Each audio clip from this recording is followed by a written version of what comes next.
patrickcc, aka Pat CC, aka Patrick Crowley, aka, hey, isn't that guy from the Ox Battles games? If you watch Son or XQC or pretty much any reactor or streamer, you've probably seen this guy before. Let me explain to you exactly who I'm talking about in case you're still confused. I just woke up like an hour ago. Growing up in New Jersey, during his late high school years, about 17, 18, Patrick would go to a lot of EDM shows. One time while he was at a show, this guy approached him and gave him an offer to work as a promoter, selling tickets to other EDM shows. And Patrick jumped at this idea, still being a kid in high school, not really sure what he wanted to do. He continued to do this throughout high school and into college. And in the middle of his first semester at college, he eventually decided to begin making his own EDM music in between his college schedule. He began posting these on SoundCloud under the name Shank.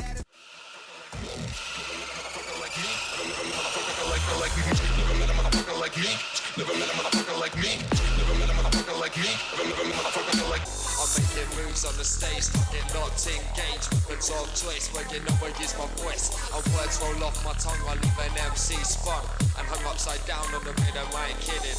Head top spin up, MC killer, monsters do love with that action and print. Only ever reaching over about 2,000 views, but he definitely had something going for him. However, it didn't take long for Pat to eventually admit to himself, EDM music is not his thing, so he decided he should probably just treat this as a hurdle to get over and move on. In his words, he feels like this is an obstacle a lot of artists fail to get over.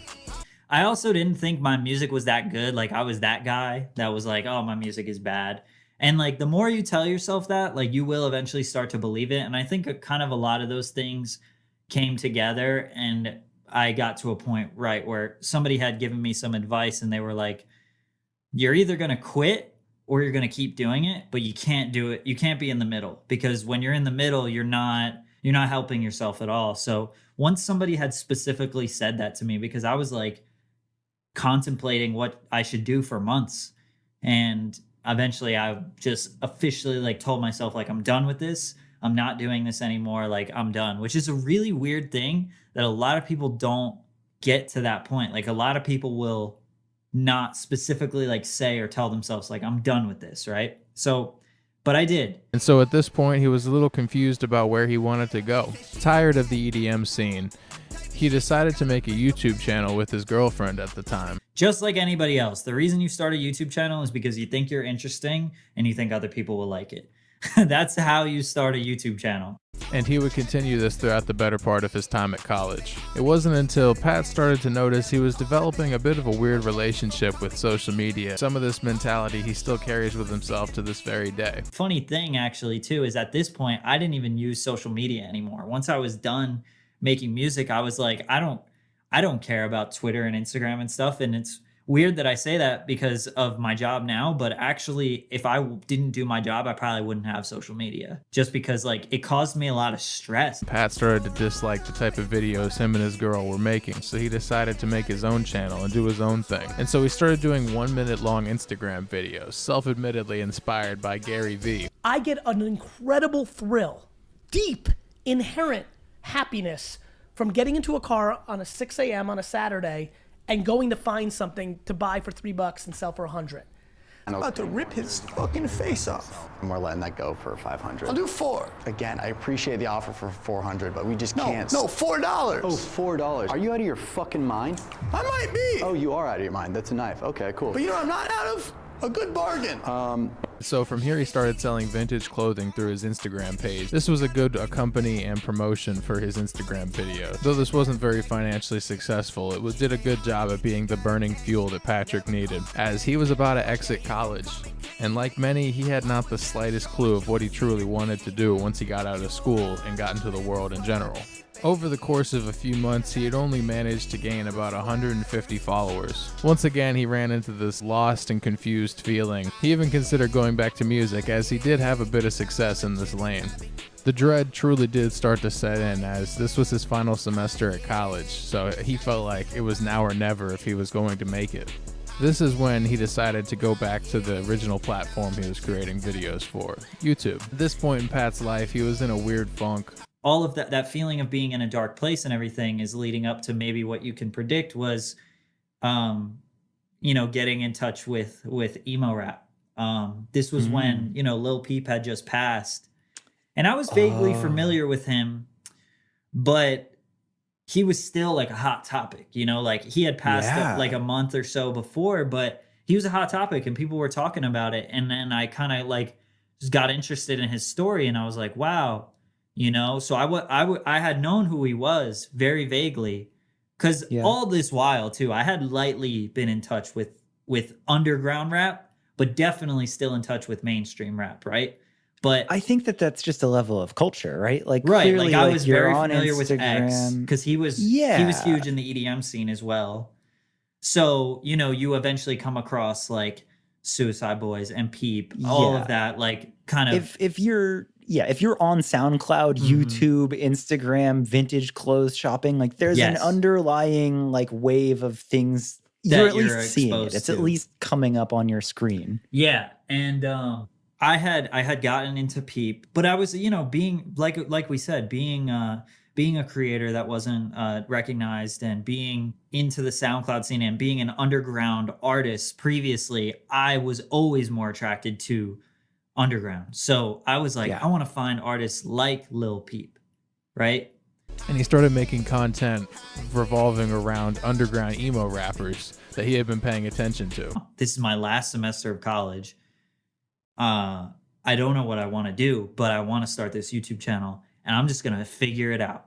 Like, that's it. I didn't even have a plan. I was like, I'm just going to figure it out. I know I like music. I know I like this. I know I like these creators. I'm going to try to mimic what they're doing a little bit. And then I'm just going to dive head in. And I really didn't even have a plan.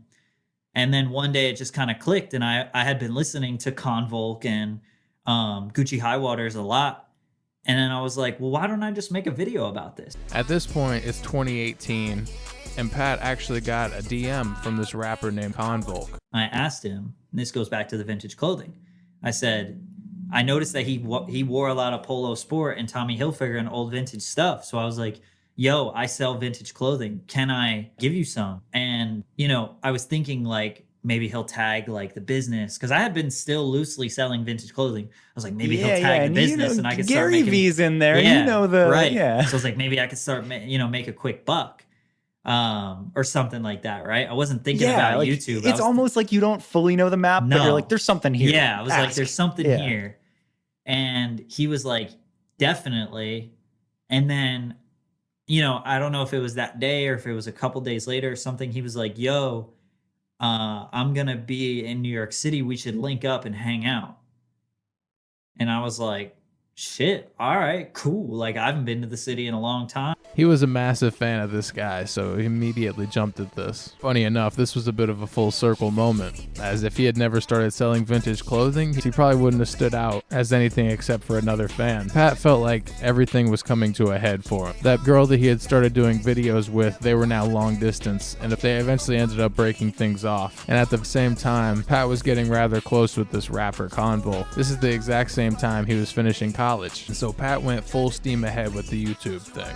With his newfound friend Convolk, he had so many opportunities to network and to meet a bunch of people that just a few months before he was just a fan of, looking at on the internet. Now out of college, not even 1,000 subs on YouTube, he was at a crossroads. He could either keep going with YouTube or get a real job.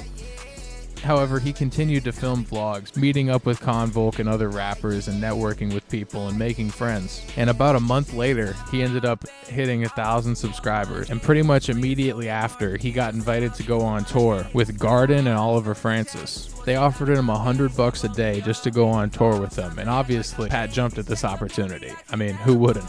And from here, this is just a massive snowball as Pat stayed consistent on his YouTube channel. It took him 9 months to hit 1,000 subscribers, and in 1 month he had ended up gaining about 5,000 additional subscribers. And then after tour, he gained 5,000 more. This leads us to his first viral moment. Today's video is a very special one. 10 months ago, I started my YouTube channel and pretty much had no idea what I wanted to do with it. I made a video about sad boy rappers or emo rappers, whatever you want to call it, and that still sits as my biggest video today. And lo and behold, 10 months later, I actually have some sort of influence in the space, and the video entitled Best Emo Rap Songs of 2018. This thing skyrocketed, showing Pat's more success than he's ever experienced with any other venture before. From this point on, Pat knew what he was doing, and it was just about perfecting it. He began doing live streams reacting to viewers' music, and for once this was his first real source of income from YouTube, seeing as how a channel with a couple thousand subs wasn't making all that much ad revenue. He started focusing mostly on these live streams and giving advice to up-and-coming musicians.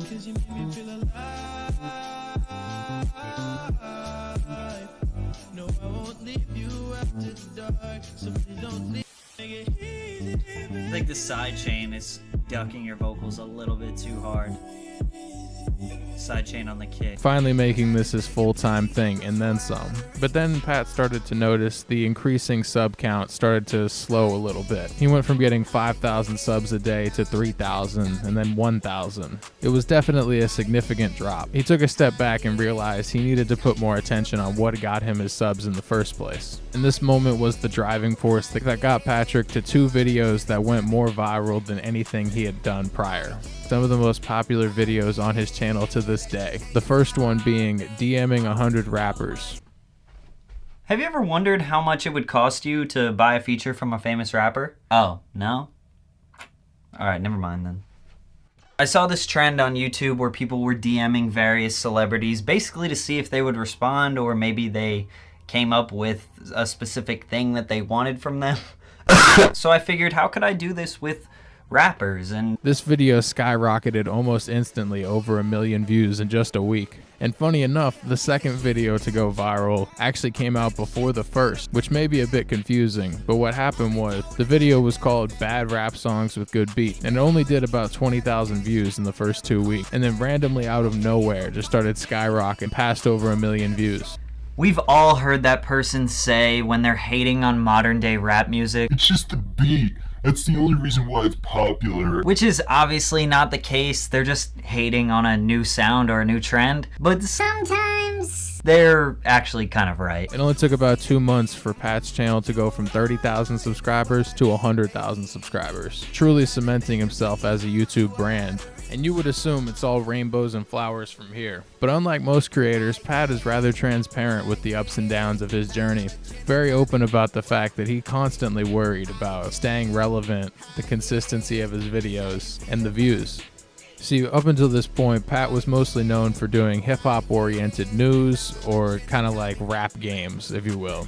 And he never strayed too far away from this, staying true to his fans that made his channel. But in 2021, Pat made a bit of a transition that nobody at the time understood how big of a decision it really would be. This was a massive moment as Pat slowly but surely started to transition from underground hip-hop to sort of a general commentator giving his opinion on pop culture and what's going on in general in the mainstream. Of course, mixed in were still videos completely true to what got him there. But almost immediately after making this change, he saw the most success his channel has had to this day, the #1 video on his channel, The Downward Spiral of Bam Margera. Warning. The following video features stunts performed either by professionals or under the supervision of professionals. Accordingly, patrickcc and the YouTube community guidelines must insist that no one attempt to recreate or reenact any stunt or activity performed in this video. Also, this video is in no way trying to glorify the life or lifestyle of the subject, but rather document it for educational and artistic purposes. Bam Margera is a skateboarding and pop culture icon who shaped the childhoods of millions of kids around the world. He could be the second most famous skater next to Tony Hawk. By the age of 21, he was already a multi-millionaire stuntman and professional skateboarder known all around the world. Before the internet, This now sits at over 6 million views, even after being taken down for copyright and explicit footage. Pat successfully found a completely new lane for himself and went full swing ahead with it, no longer in the box he had put himself in all those years ago. Odds are you've probably seen these videos. Even if you don't watch patrickcc, if you watch any Twitch streamer or reactor, you've probably seen them. Hassan. Her very first album, Sour, debuted at #1 and sold 300,000 copies first week. She peaked at 60 million monthly listeners on Spotify this summer and amassed 4.3 billion Spotify streams.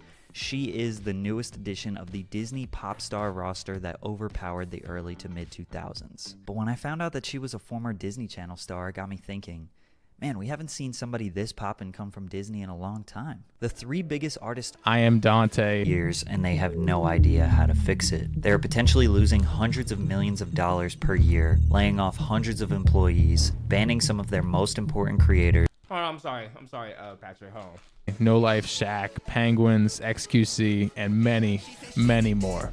Pat had officially come a long way from the bad rap songs with good beats guy.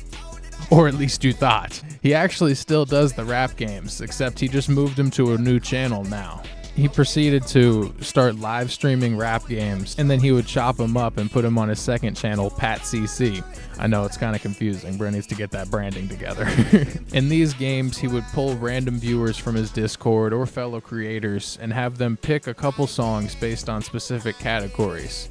And then the live stream chat decides which song wins. He has a couple games other than this, but this is the standout and the most successful game by far. It's hard to find one with less than 1 million views. On a live stream, I invite 2 of you to a Discord call with me. Each of you pick an artist. Could be your favorite artist, could be an artist you just think is super lit. You 2 go head to head in a battle in who has the elite music taste. One of you picks a song, the other person has to match the vibe or beat the vibe, and the chat votes on which song was better. And of course, we got to do it bracket style. In just a few short years, Pat went from an underground YouTuber talking about underground rap to one of the most mainstream and biggest names on YouTube. I wouldn't be surprised if he becomes one of the more notable YouTubers in the next couple of years. It's only going up from here. patrickcc is a shining example of what not being scared to adapt. He's never been scared to transition or change up his content for something that he feels might work better, taking many risks and many leaps in his career on the internet. I don't think anybody thought that this underground emo rap guy would be on some of the biggest streams in the world